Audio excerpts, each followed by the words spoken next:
I am the body snatcher.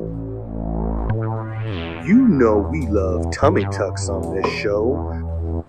Welcome back to Boxing. Welcome back, loyal fight fans, to Boxing. Eat that shit up. We're gonna give you the Robert Whittaker to start, and I would totally do the Israel Adesanya, stand on one arm and flip over and all that jazz if I could. I cannot, so we're gonna skip that. And before we jump into that great main event, which we're taking really loosely with the picks, okay? I'm going to give them nonetheless, but these are all real close fights. Well, not all of them, but most of them, especially that main event. But before we jump into that, we've got to recap last week. We're going 2 weeks strong, okay? On the picks, me and my daughter going to the beach, stay in a nice hotel this weekend.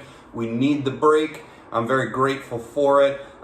We bagged more last week. So first off, Shavkat Rakhmonov, just destroyed house again. Now, he was my, this will be an MMA heavy episode, but I'm a big fan, but I have not been watching it, and the progression of it, and it is a newer sport, so the progression is, so important at this stage, and so I'm not as well versed as others might be on these MMA events, but Shavkat is my, that was my safest pick to give. That guy you could be anybody and see the guy looks incredible. The guy has fantastic wrestling, but he don't really go for takedowns. He'll outstrike you. He'll get out of the way. He'll be very efficient on his feet. And then he kind of waits for you, not like a Khabib to go for the takedown. He kind of waits for you to come put him against the fence or take him down. And then, he'll just reverse the position. He goes, okay, you kind of want to do this now? He's happy to stand and trade with you as well. But yeah, he had a big win over the weekend. Who else did we have? We had a million picks here going. Now, Keith Thurman beat Mario Barrios. That was great. My boy Luis Nery, I'm so happy for him. I told you guys about that pick that wasn't safe, but we were gonna add it on. We got that too. But that one was the one that was dicey because Luis Nery had been switching. He switched his training camp back to his original guy where he grew up. That is not a well-known trainer in boxing, and he came out for that Figueroa fight and just didn't look great, and he kind of just gassed out and got hit to the liver and just put away in that fight against a taller guy that's not supposed to fight as well as him on the inside in the pocket. So I did not love what I saw from him in that fight, but nonetheless, he gets the job done here, man. He came out against Carlos Castro, and yeah, he just schooled this kid. I couldn't make much room for too many rounds for Castro either, which was just really good to see because Luis Nery didn't just win the fight. He looked very good doing it, and he looked like he was getting back to, hopefully, is getting on his way to getting back to the Luis Nery that we used to know and love. So I was really happy about that. And then, yeah, Thurman over Barrios, hard to find rounds in there for Barrios. Yet, this fight was very good because, he rocked Barrios multiple times. But listen, Barrios rocked him a couple times. One time real good in the 8th round. I think that was to the body. He rocked him up top earlier in the fight as well.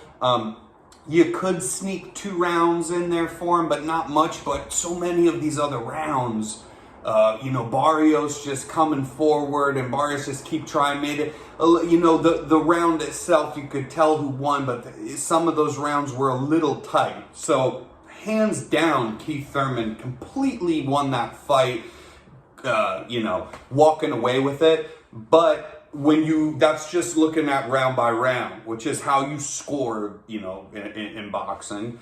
So he won the fight walking away in that sense, but also, when you watch the fight and you actually see what the guys are doing in there and you see the competition they're having with each other, it was a very fun fight to watch.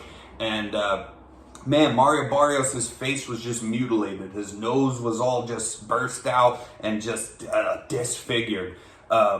He went through hell there, and he just didn't quit. You know, I mean, you have to know at a certain point. You know, round 8, he hurts him. What audacity to hurt the guy! I mean, yeah, almost like, you know, this is why I just respect these guys so much, man. Is that, you know, what kind of person does that? Just kind of give up at that point. You gave it your best shot. You know, you're fighting one of the biggest names in the welterweight division, and you're just handedly losing the fight. What business do you have being in there and just going forward with this badly broken nose and hurting the guy, you know, out of nowhere and saying, not yet. Not yet. I'm not laying down. I'm not ready to get out of here yet. You are in a fight. So you're winning this fight, but you better be careful with me, because when you're coming forward so aggressive and thinking, I'm getting tired, I'm a dog. That's what Barrios said in that fight. It was a great fight to watch. But shout out to Keith Thurman.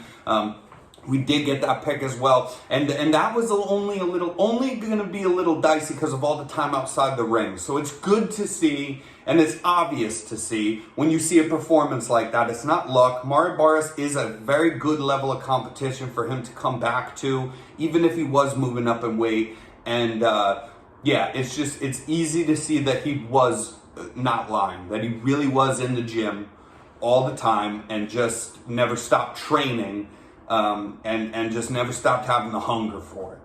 That was good to see and plain to see in the performance that Keith Thurman put on. And I forget some of the other picks, man. We had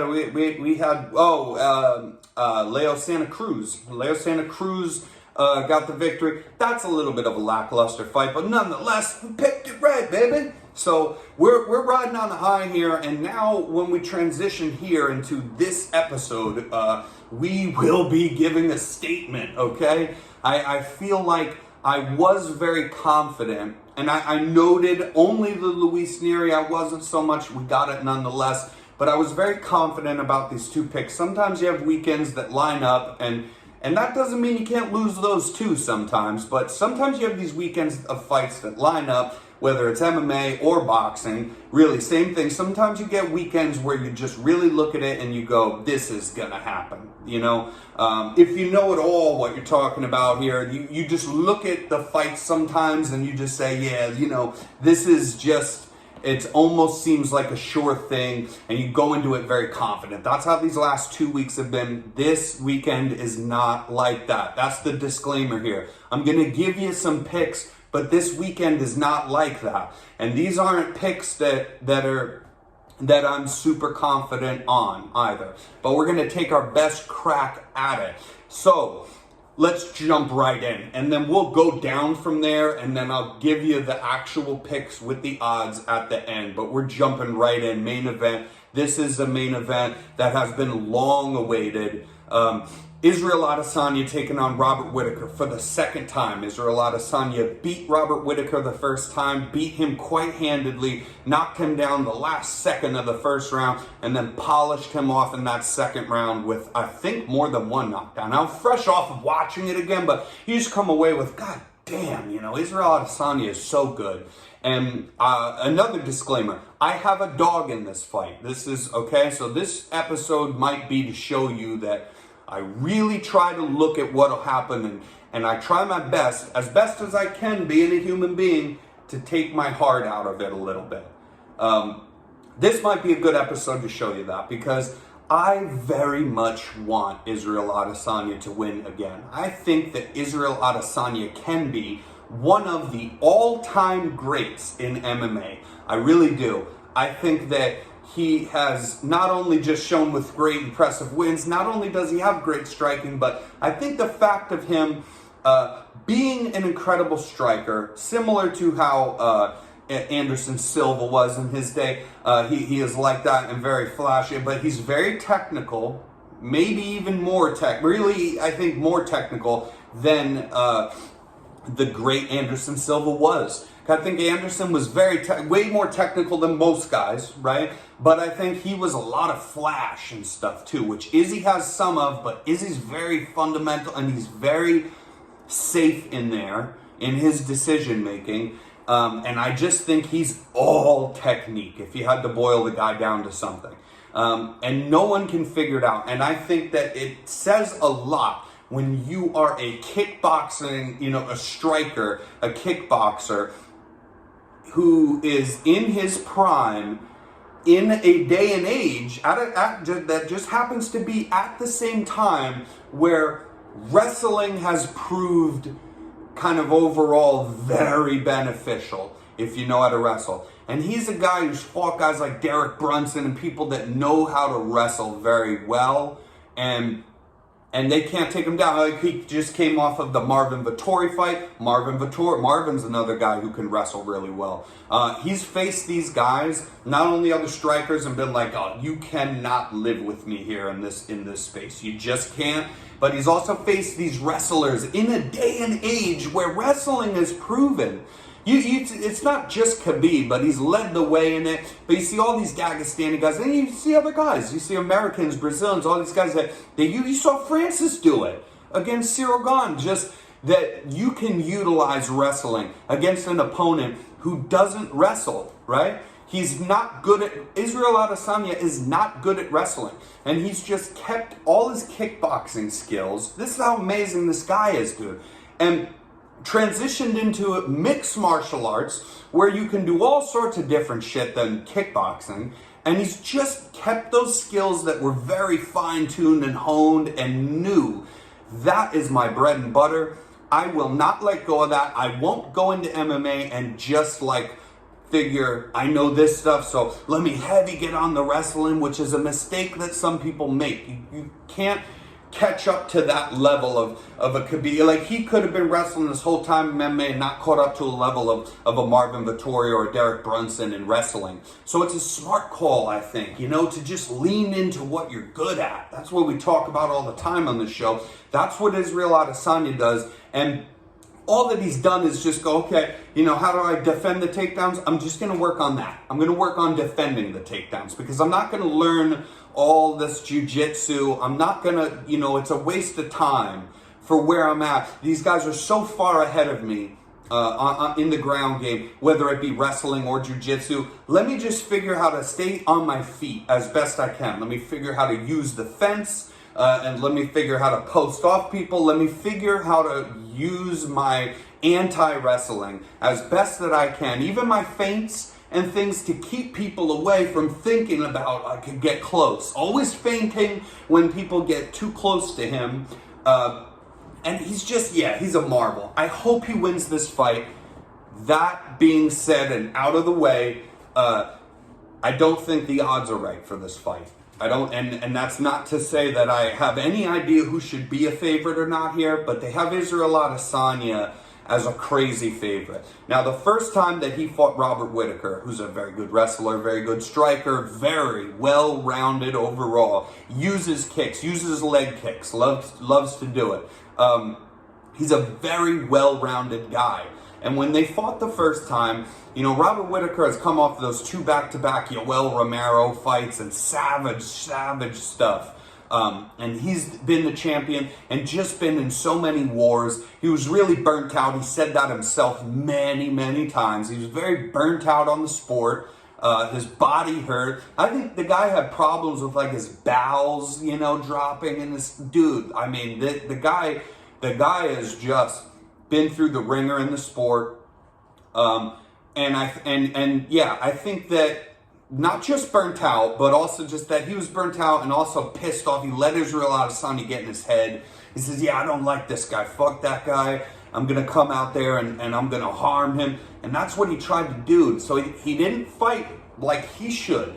He didn't lean into what he's good at, which is being well-rounded. He's not a better striker than Israel Adesanya, but he's a very good striker. He is a better wrestler than Israel Adesanya.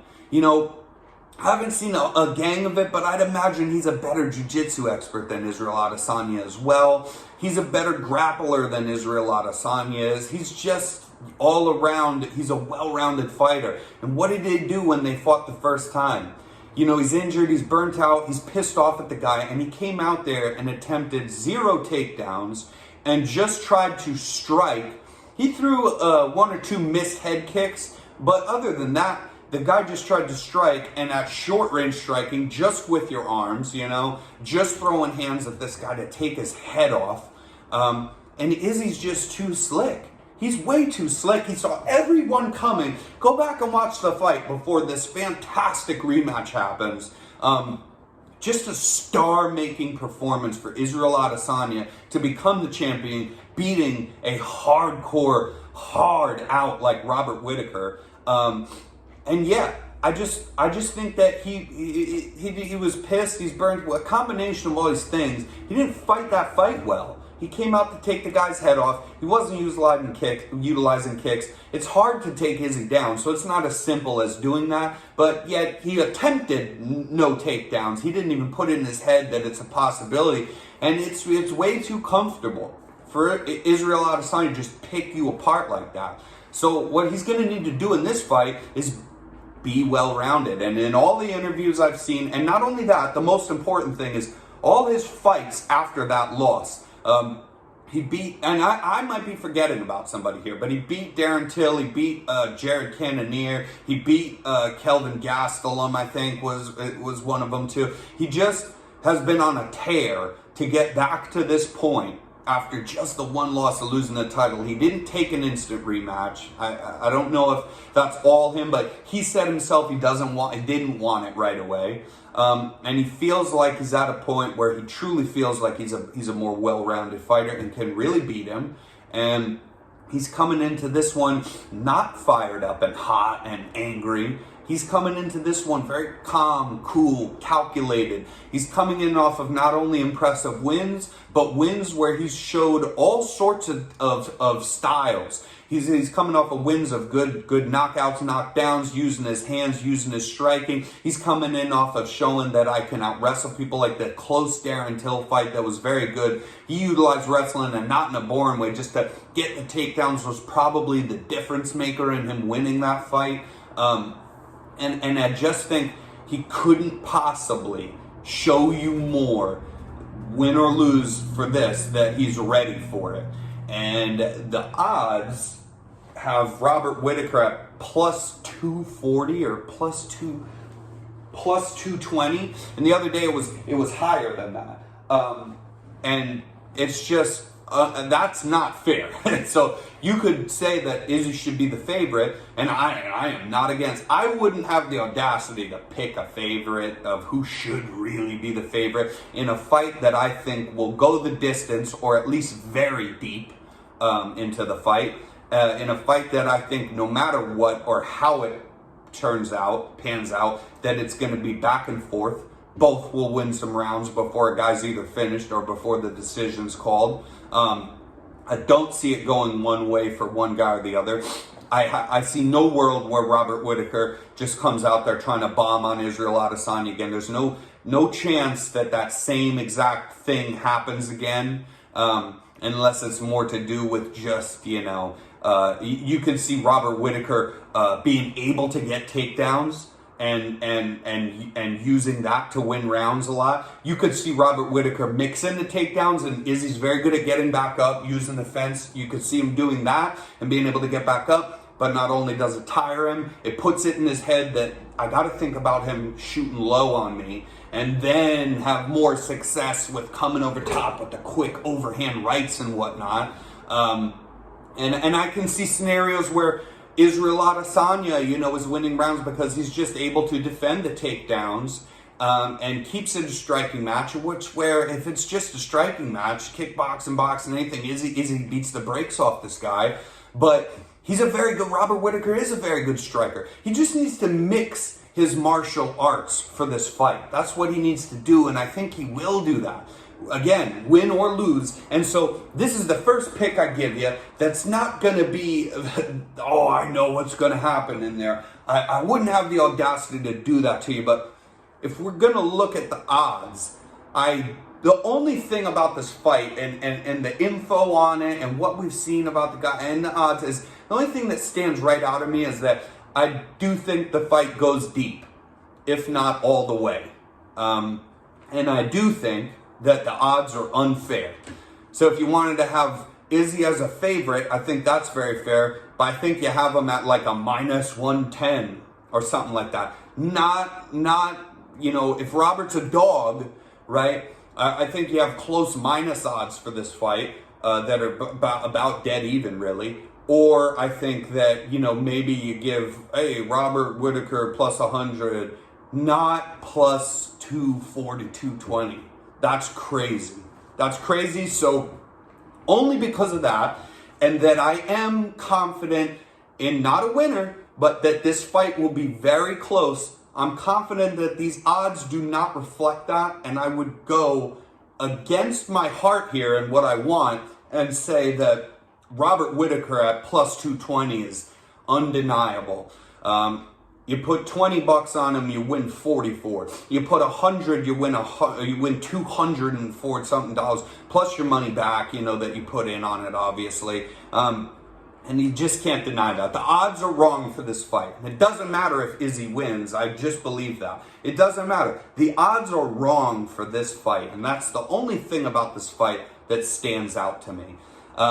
We do have let's go down the card then a little bit. We have the Jared Cannonier fight going on. I forget if that's the co-main or the one before. That's going to be a good close fight.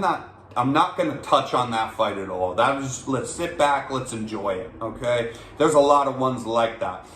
Here's another one where the odds stood out to me. You have Derek Lewis taking on Tai Tuivasa. Derek Lewis is only a minus 185 favorite. I think he should be more like a minus 300 favorite or slightly above that. I do not see a world where Tai Tuivasa beats Derek Lewis. I think these guys are both incredibly fun to watch. Tai Tuivasa doing his shoeies. He's a brawler for sure. He's a very, very tough guy. But I do not see how he wins a fight where every fight he's ever fought is to brawl with the guy and to put pressure on the guy and to just say, let's stand and fucking just throw punches at each other, fuck the defense, all that stuff. I don't see how he wins a fight against Derek Lewis fighting like that. And I think that it's too late for him to completely change up his game plan as well.